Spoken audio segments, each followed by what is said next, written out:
24-year-old contract player named Clint Eastwood sat in the office of Universal Studios casting director Robert Palmer, expecting to discuss his next role. Instead, Palmer handed him a termination letter. "Your Adam's apple sticks out too much," Palmer explained. "Your teeth need work. And frankly, you just don't have the look we need." Clint took the letter, shook Palmer's hand, and walked out without argument. 15 years later, Palmer was working as a mid-level production assistant when he watched Clint Eastwood accept a standing ovation at the premiere of a film that would gross more than Universal's entire annual output. The man with the wrong look had become one of the biggest stars in Hollywood history, and Universal had let him walk away for the price of an orthodontist. Clint Eastwood arrived at Universal Studios in 1954 with a standard contract player agreement. The studio system was still functioning in those days, though cracks were beginning to show. Major studios kept stables of young actors under contract, paying them weekly salaries in exchange for exclusive rights to their services.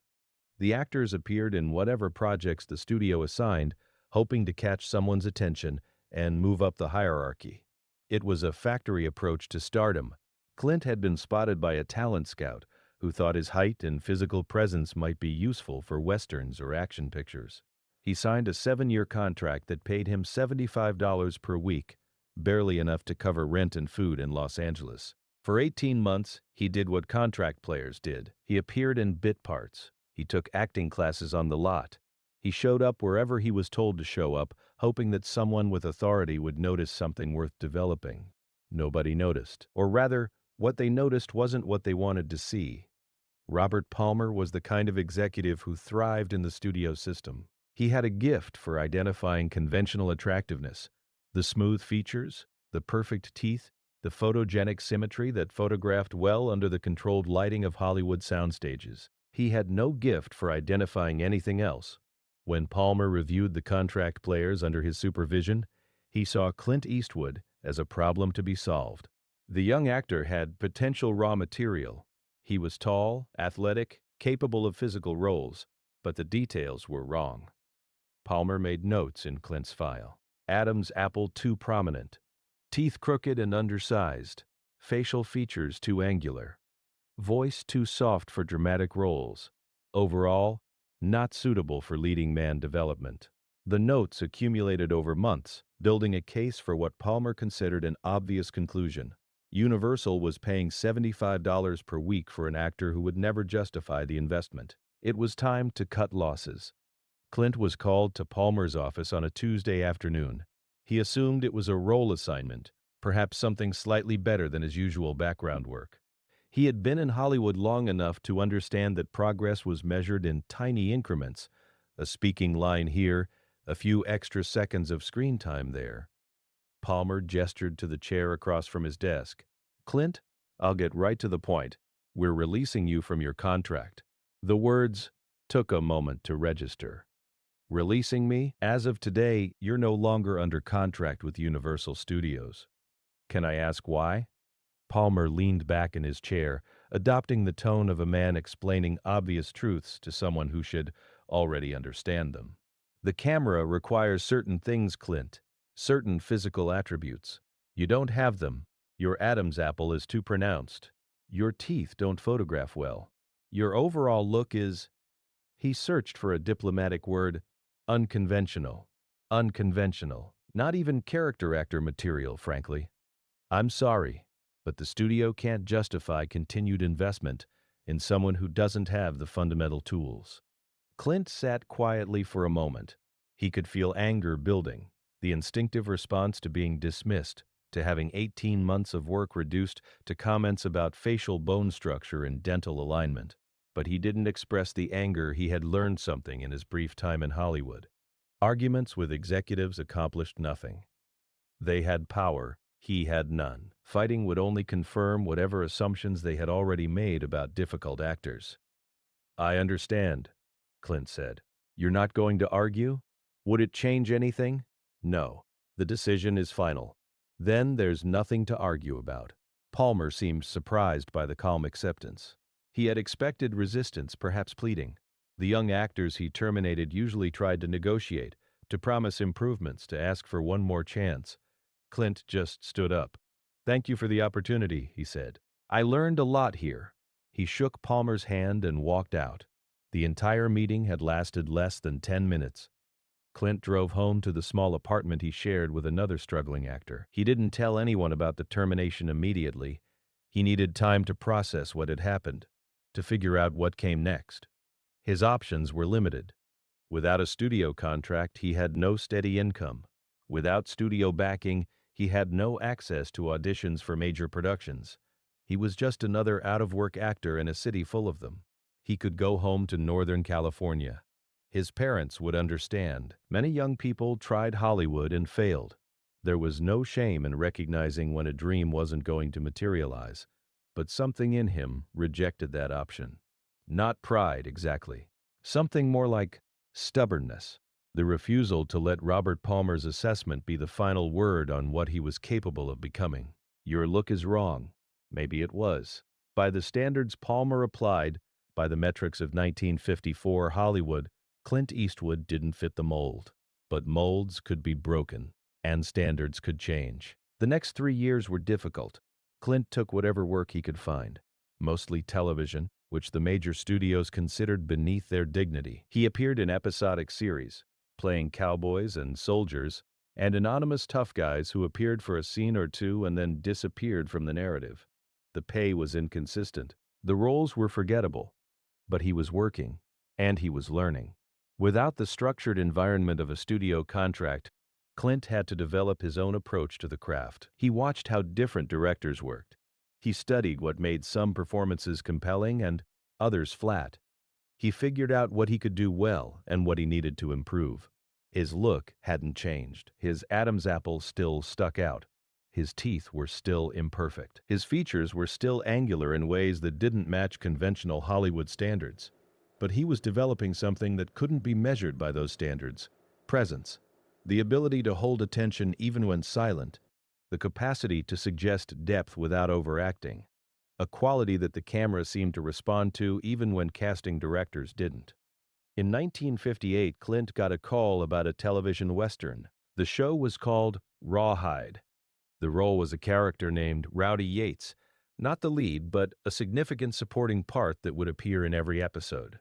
The audition went well. The producers saw something in him that Universal had missed.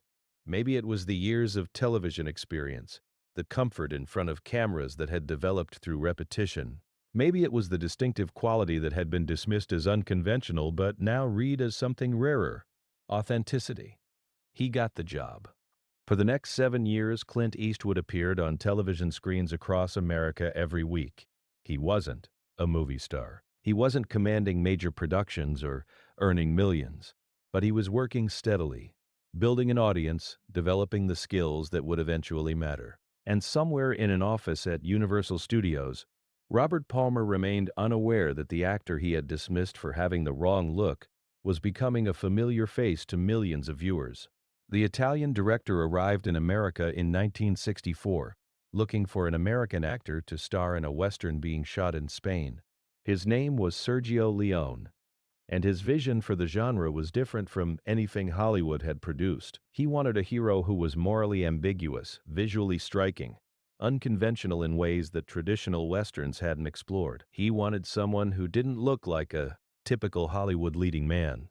Someone who looked different. Someone who had been dismissed by major studios for not fitting the mold.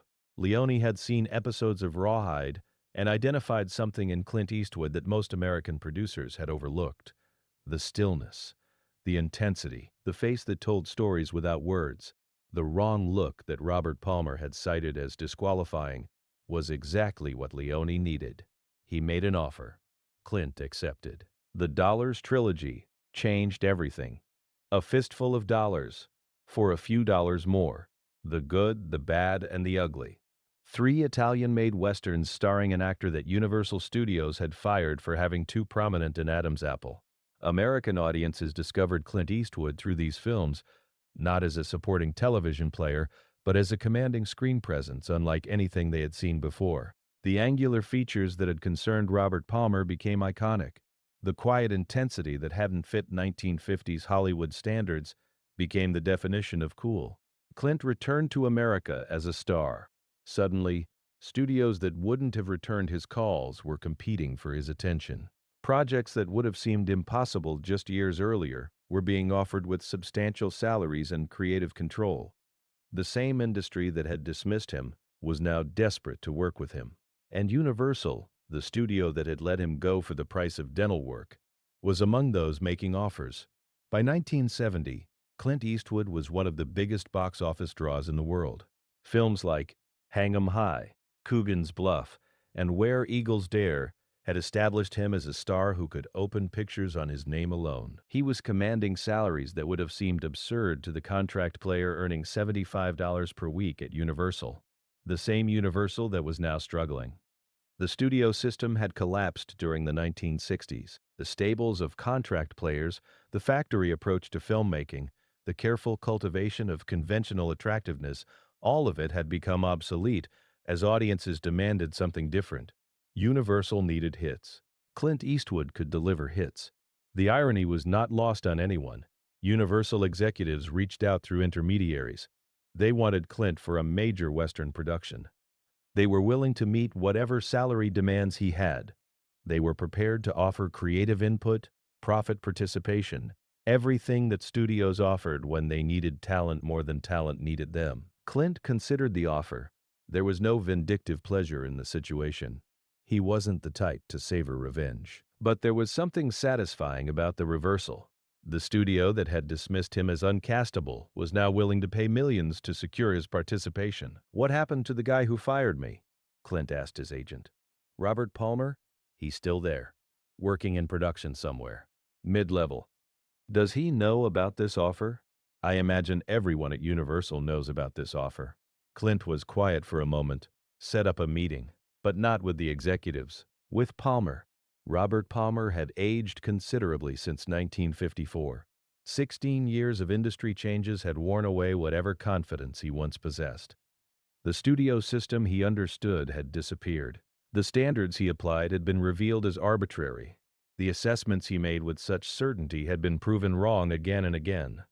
And now Clint Eastwood wanted to meet with him. The request was unusual enough that Palmer's supervisors made it happen. They were desperate for Clint's participation in their project, and if meeting with a mid-level production assistant was what he wanted, that's what he would get. Palmer waited in a conference room, uncertain what to expect. Clint walked in, taller than Palmer remembered, carrying himself with the relaxed confidence of someone who no longer needed anyone's approval. "Mr. Palmer, Mr. Eastwood. It's good to see you again, is it?"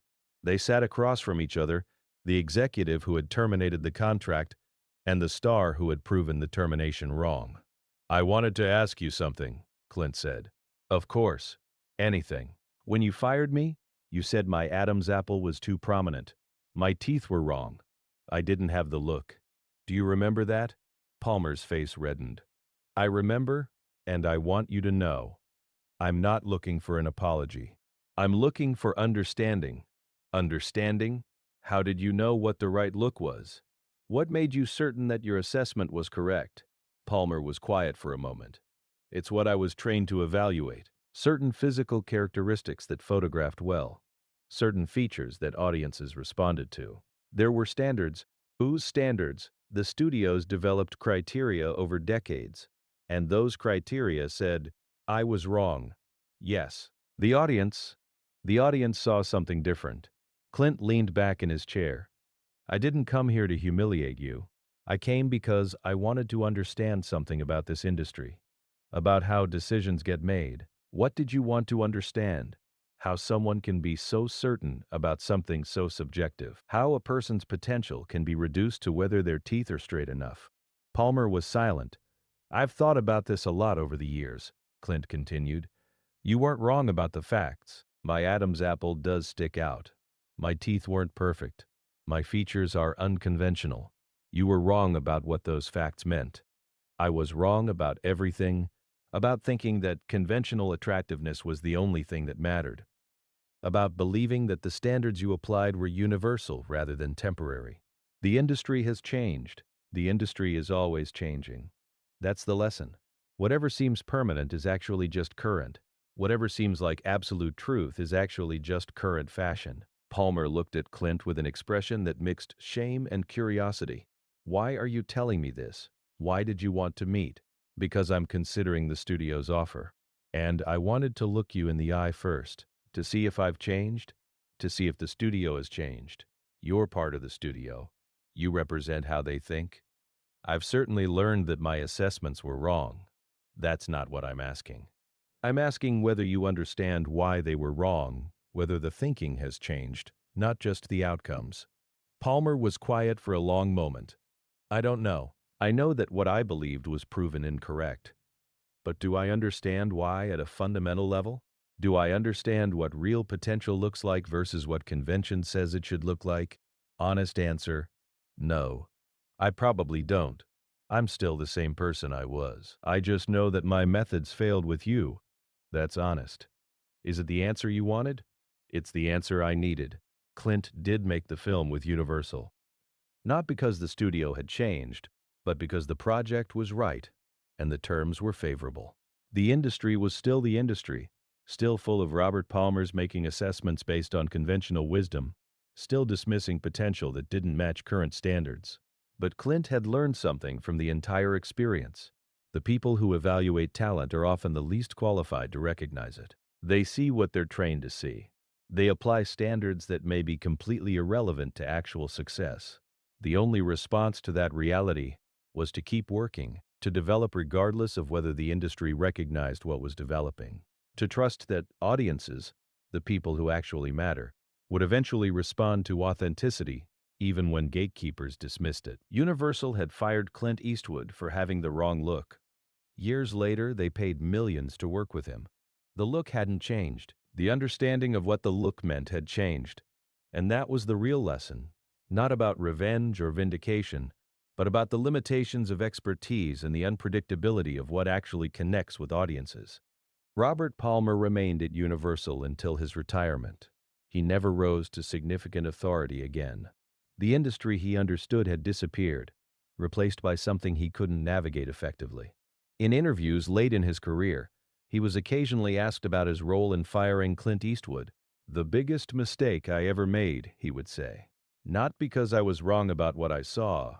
I accurately described his physical characteristics, but because I was completely wrong about what those characteristics meant." What did they mean? They meant he looked different. And different, it turns out, is exactly what audiences wanted. They were tired of the same faces, the same features, the same careful cultivation of conventional attractiveness. Do you regret it? Every day. Not because it affected my career, though it did, but because I genuinely believed I knew what I was doing. I was certain, and that certainty was completely misplaced. Universal fired Clint for the wrong look. But the real regret wasn't about lost profits or missed opportunities. The real regret was about the limitations of certainty itself, about the danger of believing you know what success looks like, about the cost of dismissing potential because it doesn't match your expectations. Clint Eastwood had the wrong look in Hollywood, and Universal spent decades wishing they had seen what audiences eventually saw. Something different, something authentic, something that couldn't be reduced to measurements of Adam's apples and teeth.